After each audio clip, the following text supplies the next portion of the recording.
Assalamualaikum warahmatullahi wabarakatuh. Perkenankanlah, kami dari kelompok 5 akan mempresentasikan mata kuliah auditing dengan materi kertas kerja pemeriksaan atau audit working papers. Kami dari kelompok 5 yang terdiri dari saya, Rinda Hidayatus Sholiha, dengan NIM 2011-2024-28, dan partner saya yaitu Sandra Nilasari dengan NIM 2011-2024-28. Oke, kami akan menjelaskan tentang apa aja sih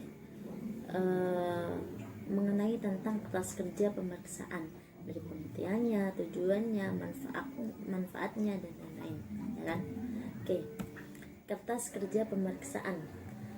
Kertas kerja yaitu catatan yang diselenggarakan oleh auditor mengenai prosedur audit yang ditempuhnya, pengujian yang dilakukannya, informasi yang diperolehnya, dan kesimpulan yang dibuatnya sehubungan dengan auditnya. Nah, di sini audit working papers atau kertas kerja pemeriksaan yaitu semua berkas-berkas yang dikumpulkan oleh auditor dalam menjalankan pemeriksaan yang berasal dari pihak klien, analisis yang dibuat oleh auditor dan pihak ketiga. Maksudnya apa ya kan? Kertas kerja sebelum melakukan kertas kerja pemeriksaan, audit itu harus mengumpulkan semua berkas-berkas terlebih dahulu, ya kan? Agar lebih mudah untuk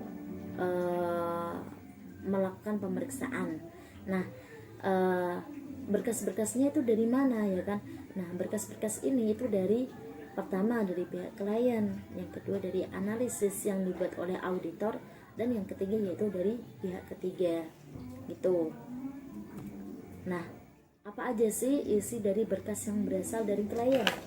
Isinya yaitu yang pertama trial balance atau neraca saldo, yang kedua yaitu dari bank reconciliation atau rekonsiliasi bank, yang ketiga yaitu account receivable aging schedule atau analisis umur piutang, yang keempat yaitu final inventory list atau rincian persediaan, yang kelima rincian liabilities, yang keenam rincian beban umum dan administrasi, yang ketujuh rincian beban penjualan, dan yang terakhir yaitu surat pernyataan langganan.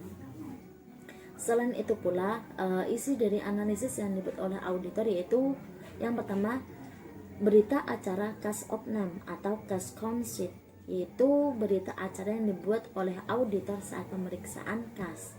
Yang kedua, pemahaman dan evaluasi internal control. Yang ketiga, analisis penarikan aset tetap.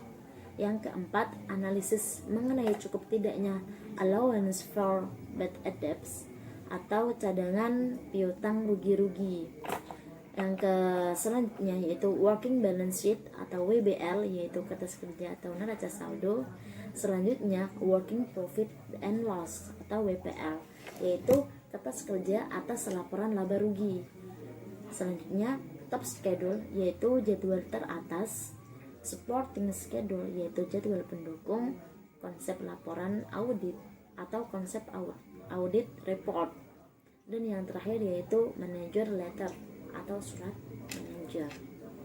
Nah, pasti kan ada yang bingung apa aja sih isi kertas kerja gitu. Nah, dalam isi kertas kerja ini ada 3. Yang pertama, telah dilaksanakannya standar pekerjaan lapangan pertama yaitu pemeriksaan. Berarti isi pertama kertas kerja yaitu pemeriksaan yang pertama. Dan yang kedua yaitu telah dilaksanakannya standar pekerjaan lapangan kedua yaitu pemahaman. Dan yang ketiga yaitu telah dilaksanakannya standar pekerjaan lapangan ketiga yaitu bukti audit. Nah, dalam isi kertas kerja ini berarti ada 3 isinya. Yang pertama yaitu pemeriksaan, yang kedua yaitu pemahaman, dan yang terakhir yaitu bukti auditnya. Nah, pastinya kan pada bingung apa aja sih tahap-tahapannya kan gitu ya. Tahap-tahap penyusunan laporan keuangan auditan yaitu pertama pengumpulan bukti audit dengan cara pembuatan atau pengumpulan schedule pendukung atau disebut dengan supporting schedules. Tahapan yang kedua yaitu peringkasan informasi yang terdapat dalam schedule pendukung ke dalam schedule utama atau lead schedules atau top schedules, dan ringkasan journal adjustment. Yang ketiga, peringkasan informasi yang tercantum dalam schedule utama dan ringkasan journal adjustment ke dalam working trial balance. Dan yang keempat yaitu penyusunan laporan keuangan auditan. Nah, selanjutnya manfaat utama kertas kerja pemeriksaan. Di sini ada beberapa manfaatnya. Manfaat utama yang paling utama dari kertas kerja pemeriksaan yaitu yang pertama, merupakan dasar penyusunan laporan hasil audit. Selanjutnya, merupakan alat bagi atasan untuk mereview dan mengawasi pekerjaan para pelaksana audit. Yang ketiga, merupakan alat pembuktian dari laporan hasil audit. Yang keempat, menyajikan data untuk keperluan referensi. Dan yang terakhir yaitu merupakan salah satu pedoman untuk tugas audit berikutnya. Selain dari manfaat itu juga, di sini saya akan menjelaskan tentang apa aja tujuan utama dari kertas kerja pemeriksaan. Yang pertama yaitu mendukung opini auditor mengenai kewajaran laporan keuangan. Dan yang kedua, sebagai bukti bahwa auditor telah melaksanakan pemeriksaan sesuai dengan standar profesional akuntan publik. Dan yang ketiga yaitu sebagai referensi bila ada pertanyaan dari pihak pajak, ya kan, dari pihak bank, dan yang terakhir dari pihak klien. Dan yang keempat yaitu tujuannya sebagai salah satu dasar penilaian asisten atau seluruh tim audit.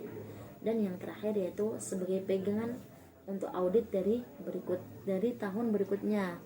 Maksudnya yaitu pegangan ketika menginjak tahun depan itu audit itu mempunyai referensi dari tahun sebelumnya kayak gitu. Jadi punya referensi, oh seperti ini isinya. Jadi punya pandangan untuk melakukan pengauditan untuk tahun ke depannya seperti itu. Di sini juga kertas kerja audit ini ada beberapa tipe. Di sini saya akan menjelaskan 5 tipe dari kertas kerja auditnya.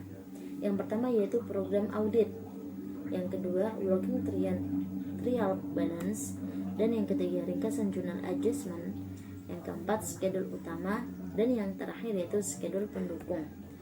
Program audit yaitu daftar prosedur audit untuk seluruh audit unsur tertentu.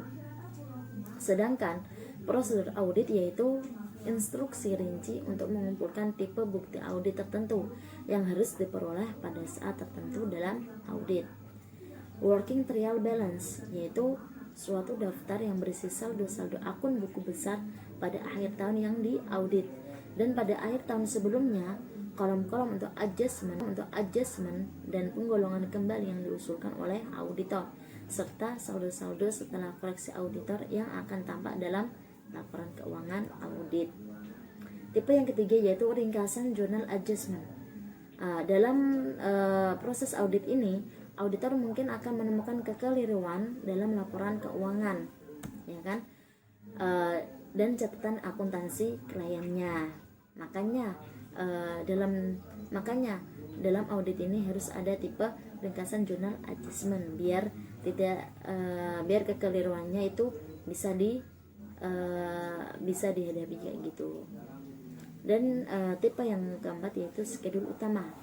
Schedule utama yaitu kertas kerja yang digunakan untuk meringkas informasi yang dicatat dalam schedule pendukung untuk akun-akun yang berhubungan. Dan tipe yang terakhir yaitu schedule pendukung. Pada waktu auditor melakukan verifikasi terhadap unsur-unsur yang tercantum dalam laporan keuangan klien, schedule pendukung ini membuat berbagai macam kertas kerja pendukung yang menguatkan informasi keuangan dan operasional yang dikumpulkannya. Nah, jadi auditor itu enggak cuma membuat satu kertas kerja, enggak. Pastinya auditor itu membuat beberapa kertas kerja itu buat apa? Yaitu buat mendukungnya, untuk menguatkan informasinya. Jadi tidak cuma satu duanya, tapi pasti auditor tuh mempunyai kayak punya kopiannya gitu, biar kayak kalau ada hilang ataupun ada yang merubah isinya, itu pasti ada file penggantinya kayak gitu. Nah, untuk faktor-faktor dan lain sebagainya akan dijelaskan oleh teman saya, partner saya, yaitu Mbak Sandra dan Lasari. Kepadanya kami persilahkan. Faktor-faktor yang harus diperhatikan dalam pemberian indeks kertas kerja. Yang pertama, setiap kertas kerja harus diberi indeks, dapat di sudut atas atau di sudut bawah. Yang kedua, pencantuman indeks silang atau cross index. Yang ketiga, jawaban konfirmasi, pita mesin hitung, print out komputer, dan sebagainya. Yang keempat, susunan kertas kerja. Pencantuman indeks silang atau cross index harus dilakukan sebagai berikut. Yang pertama, indeks silang dari skedul utama. Yang kedua, indeks silang dari skedul akun pendapatan dan biaya. Yang ketiga, indeks silang antar skedul pendukung. Yang keempat, indeks silang dari skedul pendukung ke ringkasan jurnal adjustment. Yang kelima, indeks silang dari skedul utama ke working trial balance. Yang keenam, indeks silang dapat digunakan pula untuk menghubungkan program audit dengan kertas kerja. Susunan kertas kerja. Tujuan disusun secara sistematik dan dalam urutan logis adalah untuk memudahkan review atas kertas kerja yang dihasilkan oleh asisten atau staf auditor. Urutannya yaitu sebagai berikut. Yang pertama, draft laporan audit atau audit report. Yang kedua, laporan keuangan auditan. Yang ketiga, ringkasan informasi bagi reviewer. Yang keempat, program audit. Yang kelima, laporan keuangan atau lembar kerja atau worksheet yang dibuat klien. Yang keenam, ringkasan jurnal adjustment. Yang ketujuh, working trial balance. Yang kedelapan, skedul utama. Yang kesembilan, skedul pendukung. Jenis kertas kerja pemeriksaan. Yang pertama yaitu current file atau berkas tahun belajar. Yang kedua yaitu permanent file atau berkas permanen. Yang ketiga yaitu correspondence file atau berkas surat menyurat. Current file atau berkas tahun berjalan yaitu kertas kerja yang mempunyai kegunaan untuk tahun berjalan. Misalnya, yang pertama yaitu neraca saldo, berita acara cash of name, rekonsiliasi bank. Yang keempat, rincian piutang. Dan yang kelima, rincian persediaan. Yang keenam, rincian liabilitas. Yang ketujuh, rincian biaya dan lain-lain. Untuk yang selanjutnya yaitu permanent file atau berkas permanen, yaitu kertas kerja yang mempunyai kegunaan untuk beberapa tahun. Misalnya, akta pendirian. Yang kedua, buku dokumen akuntansi atau accounting manual. Yang ketiga, kontrak-kontrak. Yang keempat, notulen rapat. Yang kelima, notulen rapat. Korespondensi file adalah kertas kerja dari hasil rekorespondensi dengan surat. Misalnya surat, faksimil, email. Kriteria pembuatan kertas kerja pemeriksaan. Yang pertama, kertas kerja pemeriksaan harus mempunyai tujuan. Yang kedua, harus dicegah menulis kembali kertas kerja pemeriksaan sebab banyak kerugian, antara lain yaitu membuang waktu dan dapat salah menyalin. Yang ketiga, dalam kertas kerja harus dijelaskan prosedur audit apa yang dilakukan dengan menggunakan audit tick mark. Yang keempat, kertas kerja pemeriksaan harus diindeks atau cross index.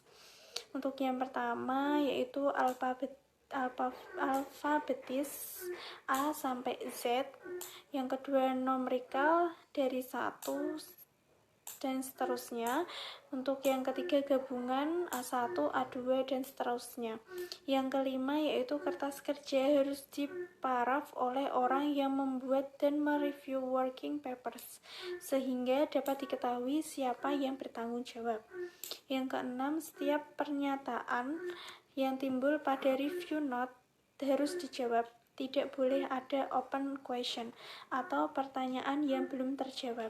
Yang ketujuh, pada kertas kerja pemeriksaan harus dicantumkan beberapa, yaitu yang pertama sifat dari perkiraan yang diperiksa, yang kedua prosedur pemeriksaan yang diperiksa, yang ketiga kesimpulan mengenai kewajaran perkiraan yang diperiksa. Yang kedelapan ada hal-hal tambahan. Yang pertama, kertas kerja pemeriksaan harus rapi dan bersih. Yang kedua, kertas kerja pemeriksaan harus mudah dibaca atau jelas. Yang ketiga, bahasa yang digunakan yaitu bahasa Indonesia atau Inggris yang baik. Yang keempat, jangan hanya memfotokopi dari klien tanpa diberi suatu penjelasan. Yang kesembilan, yaitu di bagian muka file kertas kerja pemeriksaan harus dimasukkan daftar isi dan indeks kerja pemeriksaan dan contoh paraf seluruh tim pemeriksa yang terlibat dalam penugasan audit tersebut. Pemilikan dan penyimpanan kertas kerja pemeriksaan yaitu